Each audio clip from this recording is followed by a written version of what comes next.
about my labour / birth story. I've got some notes here because it was 2 months ago and a bit blurry because I had a lot of painkillers, so I've written some notes down of what I can remember. So basically I was 16 when I got pregnant and 17 when I gave birth. So if you want to hear a story about me getting pregnant at 16, I'll do a video about that if that's like what you want to see, but I'm doing this video now, so yeah. So basically what happened was me and my boyfriend were dog sitting at my auntie's house, and I was doing like cleaning and everything because she was on holiday and I wanted it to look nice for when she came back home. So I was cleaning the house and all day, just getting everything tidy and everything. And then me and my boyfriend had a takeaway, and I was feeling a bit tired and everything because when you're pregnant you feel really tired all the time. So I went to bed. I was just about to get my pyjamas on and my waters broke. So I didn't really know what to do. I didn't know if it was actually my waters that broke. I didn't know like what it was. Like I was really scared. I was like, oh my gosh, what is going on? So I rang my mum and I said, oh, like it feels like I'm weeing myself and it's not stopping.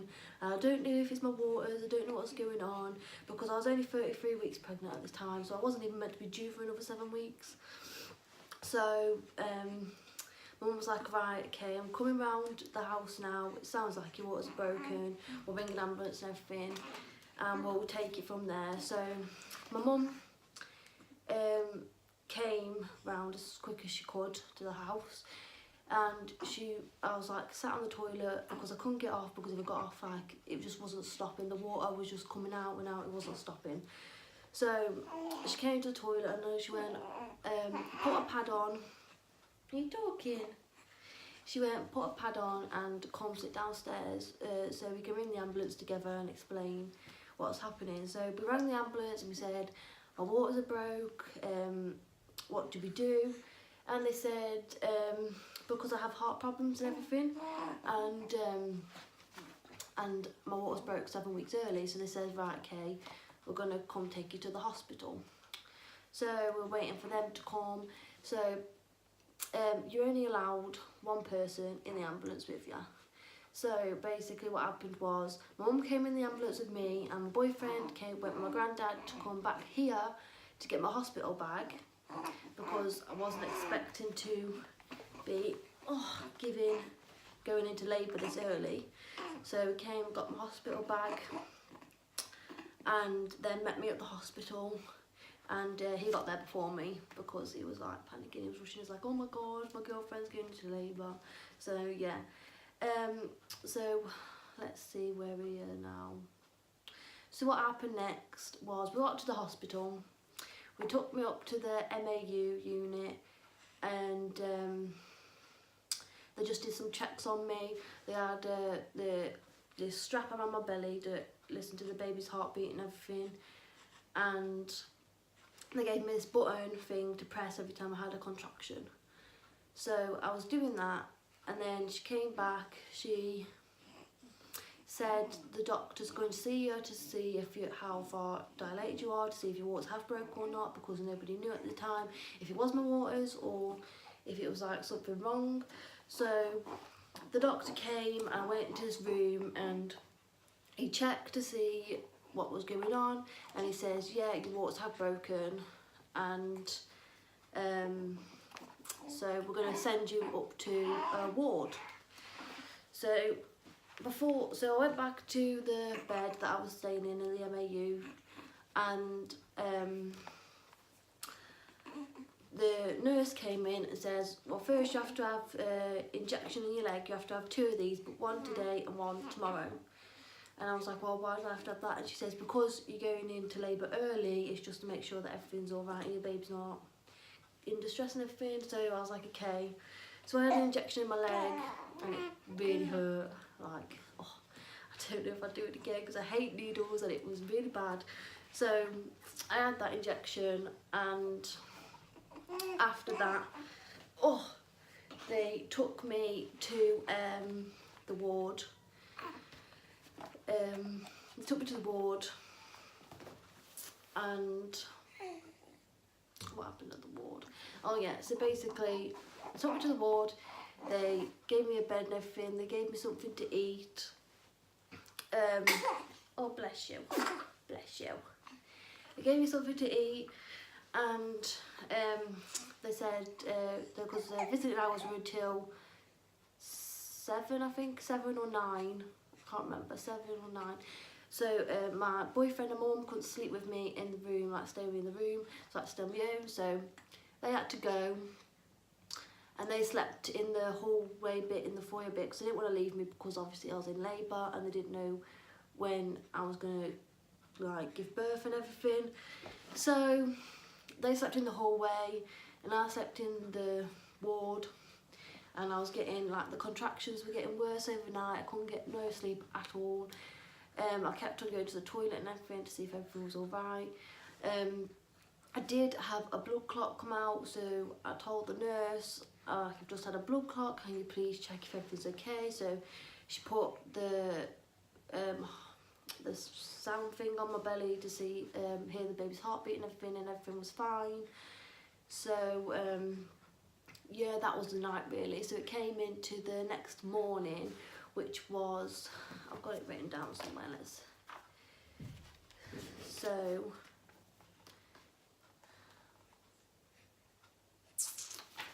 I don't know, I don't think I do have it written down. So I went in on the Tuesday night. So on the Wednesday morning, I was still in labour. My mum and my boyfriend came back in and everything. I had some breakfast. I was just, the contractions were getting worse and worse throughout the day. I was just basically waiting to see what would happen. So it got to about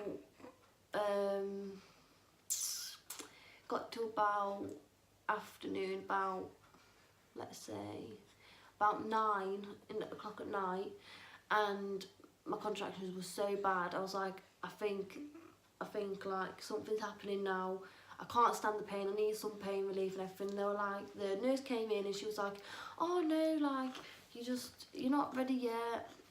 And she was like pushing me off and everything. And my mum turned around and says, well, she's got heart problems, so can you just get a doctor to come see if everything's okay, see how far dilated she is and everything. So she was like, oh, okay, well, but I don't think she's going into giving birth yet. So the doctor came in, checked, and I was about 8 centimetres dilated, about 7-8 centimetres dilated. And she was like, right, okay, you need to go up to the delivery ward, your baby's coming. And the nurse was like, oh wow, really, I didn't know. She was just still like, she was in shock basically, because she didn't think I was going into proper labour yet. So got rushed up to the labour ward, got put in a room. They gave me some gas and air for the pain, so I was just sucking on the gas and air for ages. And they said I could start pushing every time I get contractions. That's what I was doing. I was pushing every time I got a contraction, but I couldn't go over 90 minutes of pushing because of my heart problems. So I was pushing for 90 minutes and nothing happened. So the doctor came in and said, right, okay, you might have to have an emergency C-section. We're gonna go give you the epidural, and then you can try pushing again for another hour, and if nothing happens in the next hour with the epidural, then you're gonna have to go in for C-section. So I was like, okay. I didn't really want to have a C-section, but obviously I'll do anything to get my beautiful baby out perfectly alive and healthy and everything, whatever it takes really. So I went into the C-section bit and they put the epidural in my back. And after the epidural, they took me back into the delivery suite, and they put a monitor on me so they could see when I was having a contraction, I think, because obviously I couldn't feel anything at this point. It numbs you from your legs to about underneath your boobs. So you couldn't feel nothing. So they were telling me, right, okay, push now, and everything, and nothing happened within this hour. So the doctor said, went to see how far dilated I was, why nothing's happening, and I was still about 9 centimetres dilated, so I wasn't fully dilated. I wasn't fully dilated yet. Oh, are you quiet? What's the matter? What's the matter? So, I wasn't fully dilated, so, yeah, and he also felt something, and he didn't know if it was the head or not. So, well, obviously it was a head, but he was like, well, something's there, like, is he breached? He thought that he was breached because he didn't know if it was the legs or something, because basically his hand was on top of his head like this, so they thought it was his legs, but they wasn't sure. So yeah, I couldn't push him out because his hands were on his head anyway. So basically I had to have a C-section. So I waited for the C-section room to be empty, to be ready for me to go in and everything. And I went in, and they put the sheet over you so you can't see anything, and they started doing the C-section, and James was sitting next to me, my boyfriend James was sitting next to me, my mum was waiting outside, and yeah, he arrived 7 weeks early at 12 o'clock in the morning on the Thursday. So because he was early, he had to go to the NICU, and he was put on oxygen, and I think it was just oxygen, and the blue light for what's it called now? It was put under the blue light for something, I can't remember what it's called. And he was in there for 2 weeks, and then he was able to come home after the 2 weeks, which is like really good because he was 7 weeks early, and most babies are meant to stay in till their due date, but he was out 2 weeks after. He was put in there because he was on bottles on the right amount of milk, and he was keeping it down and everything. He was sleeping okay, and everything was just alright. He was breathing alright on his own, and yeah. And if you want to hear a story about the NICU experience, I could tell you a bit more about that. But yeah, this is my beautiful baby boy called Ezra, and he was born on the 26th of July on the Thursday 2018, 7 weeks early, and he's perfectly healthy. So yeah, that is my labour and birth story. Please like and subscribe to my channel if you want to hear more. I'm going to be doing more teen mum videos and stuff like that. So yeah, thank you for watching. Say bye.